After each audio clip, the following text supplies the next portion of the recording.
নমস্কার, আমি সৌমি। তোমরা দেখছো সৌমিস ডেইলি লাইফ। আমার নতুন একটা ভিডিওতে তোমাদের সকলকে স্বাগত জানাই। এখন সকাল 10:30 মতো বাজে। আমি একটু মুড়ি খাচ্ছি, আলুর তরকারি দিয়ে মুড়ি খাচ্ছি। আর ভিডিওটা শুরু করলাম মুড়ি খেতে খেতে। আজকে মুড়িটা খেয়ে একটু পরে স্নান করব, রেডি হব, কারণ আজকে দিনের বেলায় আমার আর কুশলের এক জায়গায় নেমন্তন্ন আছে। চলো তাহলে মুড়িটা খেয়ে নিই, দিয়ে রেডি হই।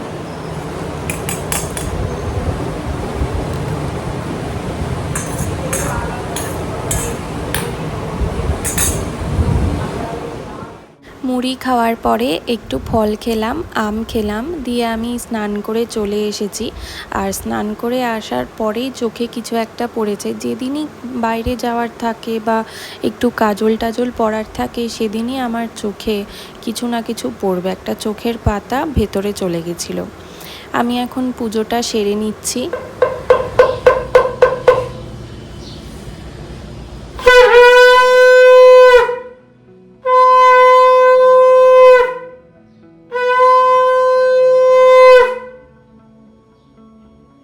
আজকে বছরের গরমকালের ফল লিচু এনেছে বাবা বাজার থেকে। প্রথমেই ঠাকুরকে দিয়েছি, এরপরে যাতে আমরাও বাড়িতে খেতে পারি ঘরের ঠাকুরকে দিয়ে দিলাম। আর ভাই নিয়ে এসেছে দুর্গাভোগ, ও নিজে খেতে ভালোবাসে তাই জন্য নিয়ে এসেছে। এই হচ্ছে আমার ঠাকুর পুজো হয়ে গেল। চলো এখন আমি পুজোটা করে দিলাম। মায়ের আর বাবার রান্নাটা করছে, মায়ের দেরি হবে তার জন্য। পুজো করছিলাম যখন দরজা দিয়ে দেখতেই পাচ্ছিলে কত ভালো রোদ ঝলমলে একটা দিন ছিল। সকাল থেকে বৃষ্টি কেন, মেঘেরও দেখা ছিল না। যেই রেডি হতে শুরু করেছি, প্রথমে শাড়িটা পরে নিলাম, মা একটু আঁচলটা ঠিক করে দিল। তো যেই শাড়িটা পরেছি অমনি এত মেঘ করে এসছে, হাওয়া দিচ্ছে, আর মা বলতে শুরু করলো যে বৃষ্টি পড়ছে। আমিও বাইরে গিয়ে একবার দেখলাম যে হ্যাঁ, হালকা হালকা বৃষ্টি পড়ছে, তবে এতে যাওয়া যাবে। আমরা তো ধরো টোটো করে যাব না, কুশলের বাইকে যাব, সেই জন্য বৃষ্টি হলে অসুবিধাই হবে। তার ওপর শাড়ি টাড়ি পরে ছাতাও নিতে পারবো না। যাই হোক, এখানে রেডি হতে হতে মানে এমনই কপাল আমাদের যে বৃষ্টির বেগটা বেড়ে গেল। কুশলও রেডি হচ্ছে, আর আমি ওকে ফোন করলাম, বৃষ্টির জন্য আটকে পড়েছে। রেডি তো হচ্ছি, কিন্তু ভাবছি অনুষ্ঠানে যেতে পারবো কি পারবো না। আজকে অনুষ্ঠানটা হচ্ছে কুশলের এক ছোটোবেলার বন্ধুর আশীর্বাদ এবং রেজিস্ট্রি ম্যারেজ একসঙ্গে আছে, তো সেখানেই যাব। আর কুশল আমাকে এখানে নিতে আসবে। ওর বাড়ি থেকে আমার বাড়ির দূরত্ব বেশ অনেকটা। শহরের এক প্রান্তে আমার বাড়ি আর অন্য প্রান্তে কুশলের। তো আমাকে নিতে আসতে আসতে প্রায় ভিজে যাবে, এত জোরে বৃষ্টি শুরু হয়েছে। দিনের বেলার অকেশন যেহেতু, তার জন্য আমি এখানে একটু বিবি ক্রিম না সিসি ক্রিম কি বলে একটা ছিল, সেটা একটু মেখে নিলাম।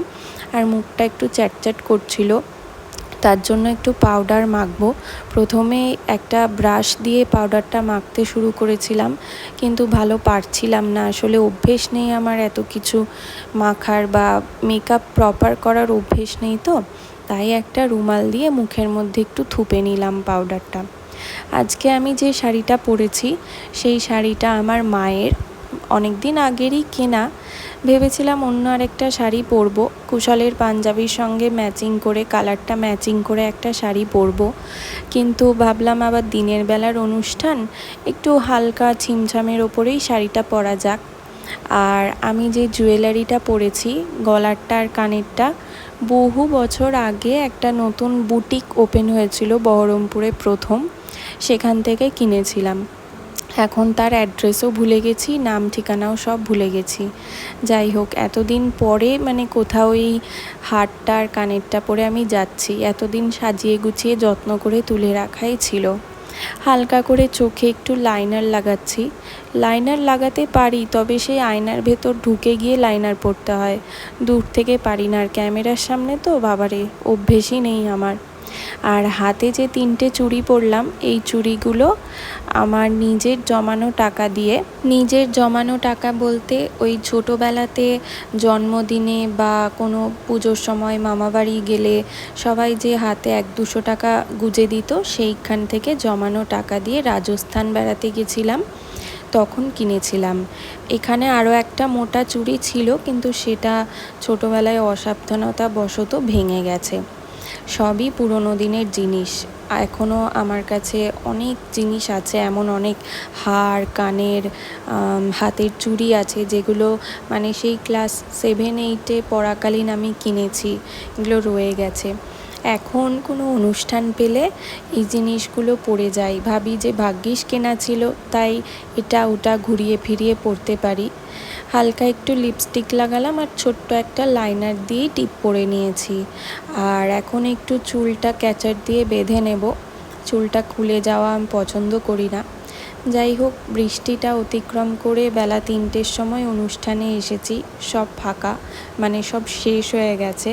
এখানে আমরা নিজেরা একটু ফটো তুলছিলাম, খাওয়া দাওয়ার পর একটু ভিডিও এসেছি। এখন 5:30 মতো বাজে। আসলে রাস্তায় ভিডিও করতে পারিনি, তার কারণ হলো এত বৃষ্টি। আমি তো ভেবেছিলাম অনুষ্ঠানে যেতেই পারবো না, অ্যাটেন্ড করতেই পারবো না। এখন একটু রেডি হব, কুশল আবার একটা সিনেমা দেখার টিকিট কেটেছে। আমি জানি না সিনেমাটা কেমন হবে, তবে আমাদের 6:10-15 থেকে সিনেমা আরম্ভ হচ্ছে। এখন এই শাড়িটা ছেড়ে এমনি একটা জামা কাপড় মানে লেগিংস কুর্তি পরে সিনেমা দেখতে হবে। আর এইগুলো কিছু তুলবো না, লিপস্টিকটাও থাকবে। চলো তাহলে আবার বেরোবো যখন তখন তোমাদের সাথে দেখা করছি। সকালে যখন রেডি হচ্ছিলাম ভাবছিলাম যে যদি যেতে না পারি তাহলে খুব দুঃখ লাগবে। কোথাও যাওয়ার জন্য রেডি হয়ে যদি কোনো কারণে সেটা বাধা পায়, মনটা খুব খারাপ হয়। যাই হোক, আর বসলাম না, একটু জল টল খেয়েই বেরিয়ে পড়েছি। রাস্তায় জল দেখলেই বুঝতে পারবে ঠিক কতটা পরিমাণে বৃষ্টি হয়েছে দুপুর 1টা থেকে। কিন্তু এখন আকাশটা একদম পরিষ্কার হয়ে গেছে, হালকা হালকা হাওয়া দিচ্ছে, একটা সুন্দর ওয়েদার। এই ওয়েদারটাই যদি আর একটু আগে থেকে থাকতো, আমাদের অনুষ্ঠান বাড়িটা আর একটু তাড়াতাড়ি যাওয়া যেত, তাহলে একটু অনুষ্ঠানটাও দেখতে পারতাম। সিনেমা দেখতে ঢোকার আগে একটা আইসক্রিম নিয়েছি, একটু আইসক্রিম খেতে খুব মন চাইলো। আমরা সিনেমা দেখে বাড়ি চলে এসেছি। আজকে আমি খুব টায়ার্ড হয়ে পড়েছি, তাই আর রাস্তায় শুটিং করতে পারিনি। যাই হোক, চলো তাহলে আজকে ভিডিওটা এই পর্যন্তই রাখছি। ভালো লাগলে অবশ্যই লাইক করো, সাবস্ক্রাইব করো। দেখা হবে নতুন একটা দিনের ভিডিও নিয়ে খুব তাড়াতাড়ি। টাটা।